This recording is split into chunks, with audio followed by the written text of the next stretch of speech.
J'ai lu le témoignage d'un homme qui disait qu'il avait été forcé de sodomiser un cadavre pour obtenir une promotion. Où va-t-on? Nous sommes tous au courant de ce qui se passe dans des entreprises bien connues.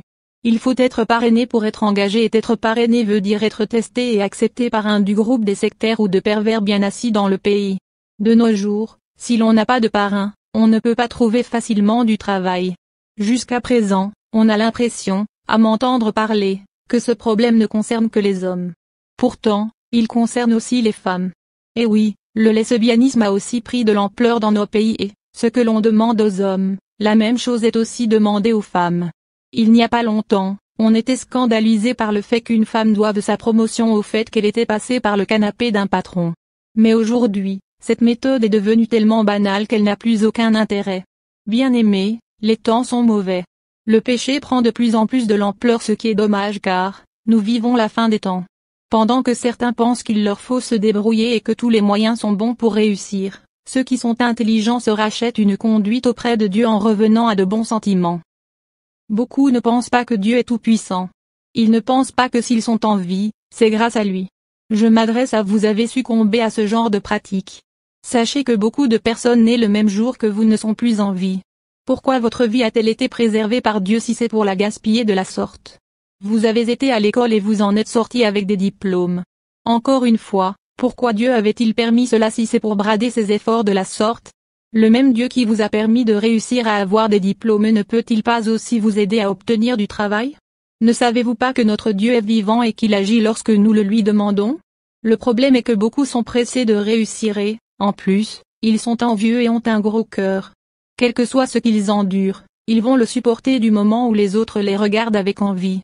L'apparence est une chose à laquelle ils tiennent. J'ai entendu une petite fille de 11 ans dire à sa copine, elle aussi sensiblement du même âge que, 10 millions ne suffiraient pas à résoudre tous les problèmes qu'elle a. Si à cet âge, une fille peut penser de la sorte, ne pensez-vous pas qu'elle est une potentielle proie pour le genre de personnes mentionnées ci-dessus? Encore une fois, Dieu est notre Père. Il souhaiterait que nous ayons une relation personnelle avec lui. Sachez qu'il ne peut pas intervenir dans notre vie que si nous lui donnons l'autorisation. Ce que j'essaie de vous dire c'est que Dieu peut vous voir vous noyer. Si vous ne lui demandez pas de l'aide, il vous regardera couler sans rien faire. Nous devons lui demander de l'aide pour qu'il intervienne dans nos vies. De la même manière, si nous ne lui demandons pas de nous aider à trouver du travail, il va nous laisser être abusés par ces gens-là sans intervenir. Soyez donc intelligents et ne vous dévalorisez pas au point de ne plus pouvoir vous regarder devant la glace. Sachez que Dieu nous a donné une conscience. Cette dernière va nous juger lorsque nous nous attendrons le moins. Si vous choisissez cette mauvaise voie, vous ne dormirez plus la nuit. C'est Dieu qui détient les cœurs des rois entre ses mains. Il va les pencher ou les diriger à sa guise.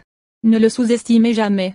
Sachez, pour finir, qu'il y a une vie après la mort et c'est la vie éternelle. Vous pouvez choisir de la passer au ciel ou en enfer, cela ne dépend que de vous. Faites donc le bon choix pendant qu'il est encore temps. Ne laissez pas le diable vous entraîner avec lui en enfer. Sachez que pour aller au ciel, il vous suffit tout simplement de choisir Jésus-Christ comme votre Seigneur et Sauveur personnel. Si vous ne savez comment faire, dites tout simplement ceci après moi: Jésus, je reconnais que je suis un pécheur. J'ai fait des choses désagréables à tes yeux et je te demande sincèrement et humblement pardon. Je reconnais que tu es mort sur la croix pour me sauver et pour cette raison, je t'accepte, toi Jésus-Christ, comme mon Seigneur et Sauveur personnel. Viens dans ma vie et fais de moi ce que tu veux. Positionne-moi là où tu aimerais que je sois. Laisse ton Esprit Saint habiter en moi et me conduire dans toutes tes voies. Merci Jésus car je sais que dès à présent, mon nom est inscrit dans le livre de vie quelles que soient mes erreurs passées. Je suis sauvé. Amen.